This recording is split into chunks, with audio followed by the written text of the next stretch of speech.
Bismillahirrahmanirrahim. Assalamualaikum warahmatullahi wabarakatuh. Perkenalkan, nama saya Irma Fitri Wahyuni, NIM 501180-152 dari Lokal 5E Ekonomi Syariah. Dosen pengampu Bapak Brigjen TNI M. Zulkifli, SIP MM.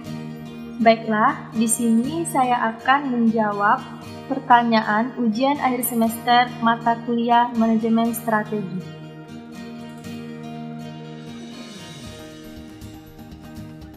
Baiklah, saya akan menjawab pertanyaan nomor 1, di mana proses manajemen tersebut adalah sebagai satu kesatuan dalam sebuah organisasi, perlu menerapkan dan mengembangkan kemampuan manajemennya dari faktor eksternal maupun internal, guna mencapai tujuan yang diinginkan dalam mengarahkan segenap potensi dan strategi serta taktik yang tepat untuk diaplikasikan pada saat sewaktu-waktu apabila diperlukan. Dan proses manajemen strategi ini dapat diuraikan sebagai pendekatan yang objektif dan logis.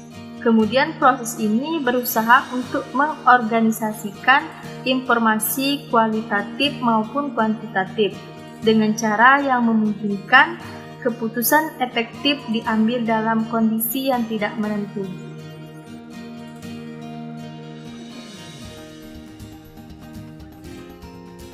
Menurut saya, pentingnya visi dan misi dalam organisasi bisnis adalah sebagai panduan untuk membuat dan mencapai suatu tujuan dan sasaran dalam organisasi menjadi lebih efektif, sehingga memberi peta jalan yang harus diikuti oleh semua orang.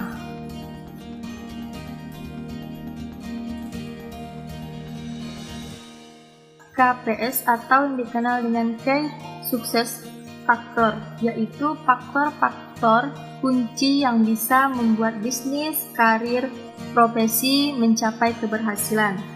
KPS memiliki dua karakteristik, yaitu internal dan eksternal. Aspek internal perusahaan yaitu kekuatan dan kelemahan, dan KPS-nya adalah action yang diambil di dalam organisasi, contohnya meningkatkan kualitas produk. Kemudian aspek eksternal perusahaan yaitu peluang dan ancaman, sehingga KPS-nya adalah yang berhubungan dengan faktor di luar perusahaan, contohnya ekonomi makro, kebijakan pemerintah, dan perubahan teknologi.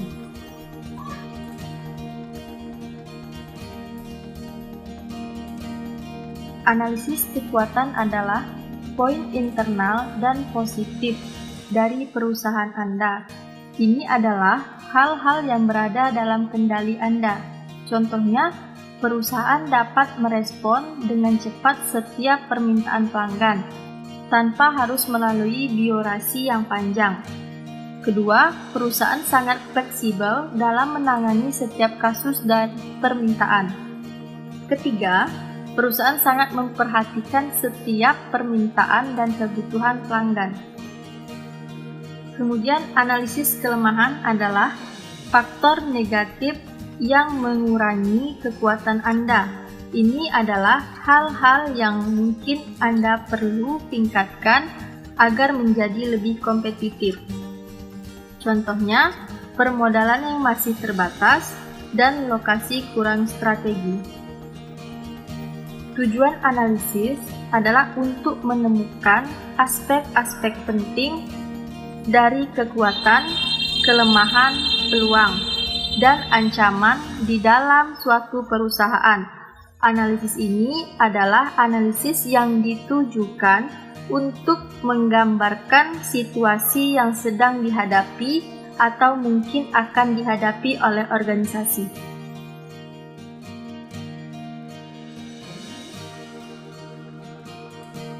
Berdasarkan matrik EFE tersebut, dapat disimpulkan bahwa nilai EFE 2.65 menunjukkan institusi atau lembaga perguruan tinggi tersebut relatif kuat. dalam menghadapi dinamika lingkungan eksternal yang ada. Artinya, strategi institusi atau lembaga perguruan tinggi tersebut secara efektif memanfaatkan peluang eksternal yang ada dan menghindari pengaruh negatif potensial dari ancaman. Berdasarkan matrik EFI tersebut dapat disimpulkan bahwa nilai EFI 2.5 menunjukkan institusi atau lembaga perguruan tinggi tersebut berada di atas rataan dalam hal kekuatan internal secara keseluruhan yang terkait dengan bidang pemasaran dan organisasi serta program-program dari institusi atau lembaga itu sendiri.